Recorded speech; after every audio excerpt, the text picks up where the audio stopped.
In an unfortunate incident, some miscreants had burned down the house of Union Minister of State, External Affairs and Education Rk Ranjan, located at Kongba, Nandembam Lekai, last night.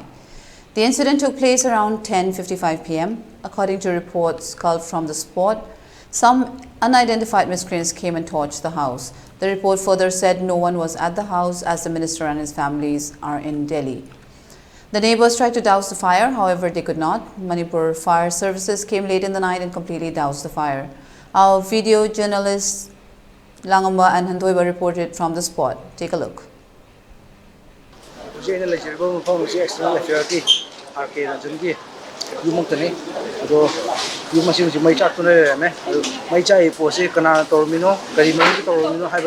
Langlang jila ba khambang ngri adu ma sida le ba koi gari amadi singkoi da le ba poche kaya am tu mai chakre aduga huju koi yum manung gi oiba chu tam tam na mai chakhalak le aduga hosiki makha ta ba mu koi thodo sigi matang da makha ta ba mi ang tan wa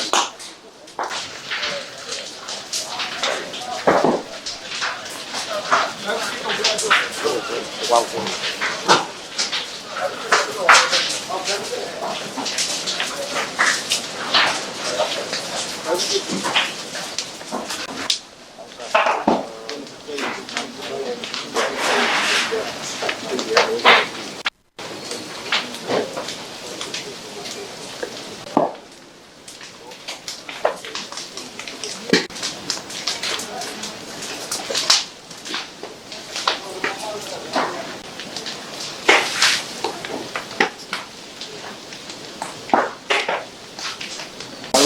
selama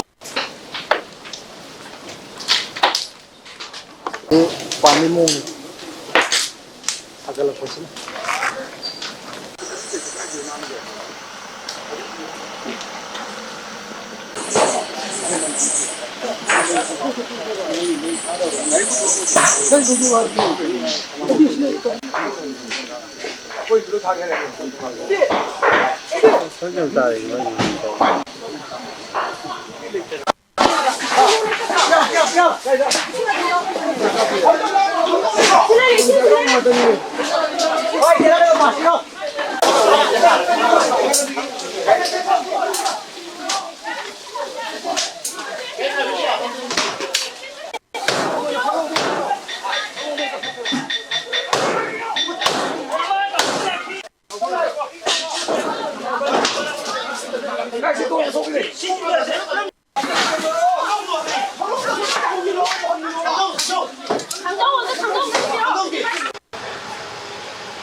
Mungkin tak boleh sini ibarat dong kan, kena cek kali.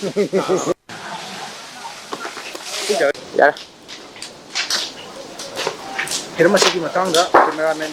Yang tu bagaimana nak pautu dari ba, air koman ba. Jadi mu, bong ba.